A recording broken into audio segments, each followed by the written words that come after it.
Okay, people, I'm here at the Little Rock, Arkansas Supercharger, and I got a couple questions. The first is that it says there's 6 out of 10 available, but I'm the only person here, so I'm wondering if 4 are broken. And also, I'm not sure why every supercharger, sometimes they have one where you drive straight in, and then you got the outlet mall here, and then you have the other 9 that are strictly backup. Now the drive straight in stall to charge, I always thought that might be for a trailer or something. But look at that. There's nowhere for a trailer charger, and you can't have a trailer there and pull into that spot. I guess the alternative I thought about today is that some people can't back their car up, so I assume it will be good for that. But anyways, it took them forever to build this supercharger. I could have used it a few months ago, but for some reason it was never. There's a gap of over 300 miles, I believe, that it was a dead end here, so we would have to go around this supercharger and take a lot of time. So I was unable to drive down this way a few months ago. So luckily they have their superchargers in, but Tesla seems to have um, they could do a whole lot better. Also in the future, they need to set up a network, either have services delivered to the superchargers. I guess the most important thing is food. So, of course, the outlet mall here doesn't open this Sunday. It doesn't open until 9 o'clock or something. So, they need to have more 24-hour services here. But if they do like a delivery service, then I guess you can negate in any location that doesn't have 24-hour service.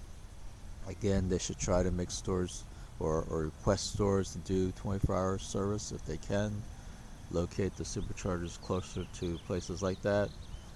And if Tesla doesn't provide the service on like their internet on their screen inside the car, I'm sure a lot of the food delivery places that cater to multiple restaurants, that all they strictly do is deliver, they can set up a special thing for Tesla. And it doesn't even have to be for just Tesla, it could be anywhere. But Tesla's in need of it. That's one of the bad things about driving long distance with Tesla, is that you're stuck going to superchargers and you're stuck within walking distance of the supercharger. And actually earlier today I took a friend out and we charged for lunch, and we were going to walk across the street, but that was even too far from our friend. So we ended up eating at a restaurant that was right next to us. So it is kind of a hassle. People don't know about that when they first buy that Teslas, but hopefully in the future it'll get better, even with the massive build out to the end of 2017 that Tesla has planned. Will not really solve that problem. Um, in the future, the problem will be solved when every shopping center and hopefully every parking spot, or almost every parking spot, has a charger you can just plug into. So, but of course, local you can charge at home. That's fine. But when you're, but some people in apartments, condos, wherever that hard for them to install a supercharger, that's going to be a problem. So hopefully I wasn't too long-winded, but a lot of the superchargers, this location here looks like a pretty decent neighborhood. You got this outlet mall, Bass Pro way in the background there, but you get places where superchargers are in bad neighborhoods in the evenings. You don't want to go there. A lot of times they're stuck out of in the back of the hotels, um, stuck inside parking garages. If somebody wants to rob you or steal your Tesla or whatever, it's very easy to do that. So yeah, they should maybe have a rating system let you know what to do.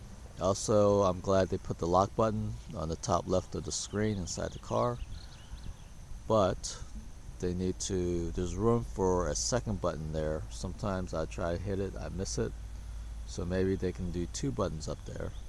So if you miss one, you get the other one. So maybe what they can do is when you hit the brakes, maybe it locks the doors automatically for you. That might be a possibility. Make it user selectable, so you don't have to say, oh, that won't work for him, he doesn't want that, or this guy doesn't want this. Well, just make it user selectable, so the users that want that feature or want it to work that way, they can set it up that way.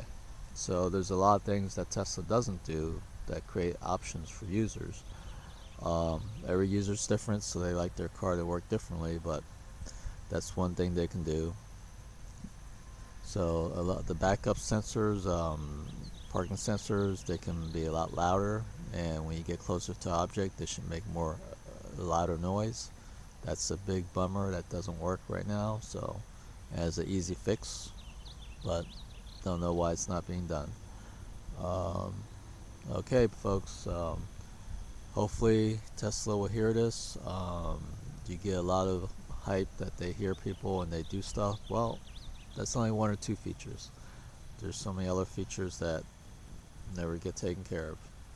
Okay, bye for now.